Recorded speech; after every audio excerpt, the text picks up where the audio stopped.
বাংলাদেশের একটি ছোট শহর ময়মনসিংহের ধোবাউড়া। জায়গাটা দিনের বেলায় শান্ত হলেও রাতে খুব একটা মানুষ দেখা যায় না। এই গল্পের মূল চরিত্র রাফি, বয়স 25।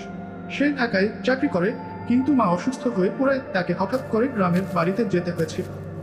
সেদিন ছিল নভেম্বর মাসের ঠান্ডা রাত।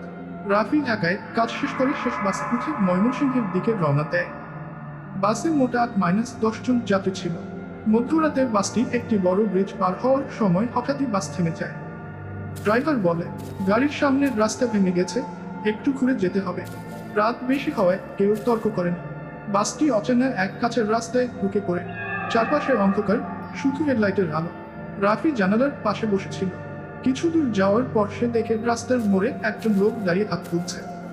ড্রাইভার তাকে বাসে তোলে। লোকটির গায়ে পুরনো কোট, মুখে অদ্ভুত এক ক্লান্তি। বাসে উঠেই সে চুপচাপ সিটে বসে। রাফির পাশে বসা একজন যাত্রী ফিসফিস করে বলল, ভাই, এই রাস্তায় তো মানুষ খুব কম চলে। লোকটি শুধু একবার মুচকি হাসল। সেই হাসিতে রাফির শরীরে ঠান্ডা শিহরণ বয়ে গেল। হঠাৎই ওই অচেনা লোকটি উঠে দাঁড়িয়ে বলল, গাড়ি থামান, এখানেই নামবো। ড্রাইভার অবাক হয়ে বলল, ভাই, সামনে একটা বাজার আছে, ওখানে নামুন। এখানে তো জঙ্গল ছাড়া কিছু নেই। লোকটির গলা এবার আরো কঠিন হয়ে গেল। বলার সময় নেই, থামান। ড্রাইভার ভয় ব্রেক চাপল। লোকটি বাস থেকে নেমে অন্ধকারের দিকে হাঁটতে হাঁটতে অদৃশ্য হয়ে গেল। সবাই স্তব্ধ হয়ে তাকিয়ে রইল। বাস আবার চলতে শুরু করলো। প্রায় 10 মিনিট পর বাসটি একটি পুলিশ চেকপোস্ট পৌঁছায়। একজন পুলিশ অফিসার দৌড়ে এসে চিৎকার করে বলল, গাড়ি বন্ধ করুন, আপনাদের সাথে একজন খুনি ছিল। সব যাত্রী হতবাক। পুলিশ জানালো, 2 ঘন্টা আগে ধোবাউড়া বাজারে একজন সিরিয়াল কিলারকে দেখা গেছে। সে পুরনো কোট পরে থাকে এবং রাস্তায় যাত্রী ধরার জন্য কোট পেতে থাকে। ড্রাইভার ভয় পেয়ে বলল, স্যার, একটু আগে বাসে এমন একজন উঠেছিল। পুলিশের চোখ বড় হয়ে গেল। সে কি গাড়িতে আছে? ড্রাইভার বলল, না স্যার, একটু আগে জঙ্গলে নেমে গেছে। পুলিশের মুখ আরো কঠিন হয়ে গেল। সে বলল, এই রাস্তাতেই 6 বছর আগে এক শিক্ষকের লাশ পাওয়া গিয়েছিল। হত্যাকারী কখনো ধরা যায়নি। আজ রাতে তাকে আবার এই রাস্তায় দেখা গেছে। এই কথা শুনে রাফির মাথা ছিমছিম করতে লাগলো।